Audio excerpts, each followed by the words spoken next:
এদিকে প্রধানের বিরুদ্ধে এলাকার এক নাবালিকাকে যৌন হেনস্থার অভিযোগ। ঘটনাকে কেন্দ্র করে উত্তাল হয়ে উঠল দক্ষিণ 24 পরগনার মগরাহাট থানার অন্তর্গত উড়াল চাঁদপুর পঞ্চায়েত এলাকা। স্থানীয় সূত্রে জানা গিয়েছে, এলাকার প্রধান রাকেশ মণ্ডল স্থানীয় এক নাবালিকাকে ফাঁকা বাগানে নিয়ে গিয়ে শারীরিক নির্যাতন করার চেষ্টা করে।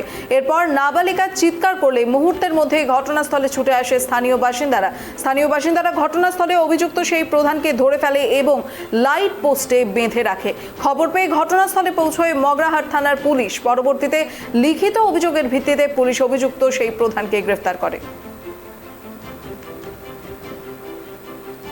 ওই সবাই ঘুমাচ্ছিল, আমি তো এখানে থাকি না, আমি শ্বশুর বাড়ি থাকি। বাবা মারা ঘুমাচ্ছিল, ওকে যখন ফোন করে ডেকেছে, ও কি সে মাথা আছে ওদের? বা এখন ছোট বয়স, বাচ্চা বয়স। কত বয়স ছিল? এখন 17 বছর পূরণ হয়নি, 16 বছর এখন পূরণ হয়। তো ওই বাইরে এসেছে, তাকে ওরকম যদি মুখ চেপে নিয়ে চলে যায়, নিয়ে গিয়ে একটা বাগানে ওরকম যদি করে। ভাইজিকে নিয়ে গিয়ে রাকেশ মণ্ডল জোরজবরদস্তি ধর্ষণ করেছে। তারপরে হচ্ছে গিয়ে ও চিঁচাচিঁচি করতে পাড়ার লোকজন সব ছুটে ছাড়ে গিয়ে ধরে আনলো। এনে সত্যিকারের ঘটনা। ওর আমরা সাজা চাচ্ছি, অভিযোগ জানানো হয়েছে,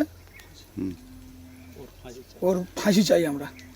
আমি তো রাত তখন 10:30 বাজে খবর পেলাম যে এরকম প্রধানকে ধরে একটা হেনস্থা হচ্ছে।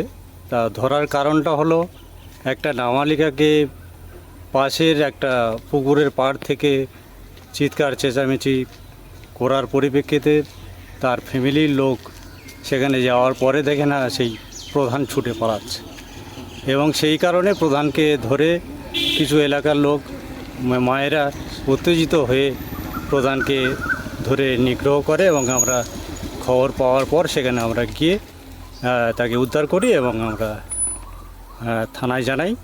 থানায় পুলিশ গিয়ে উদ্ধার করে।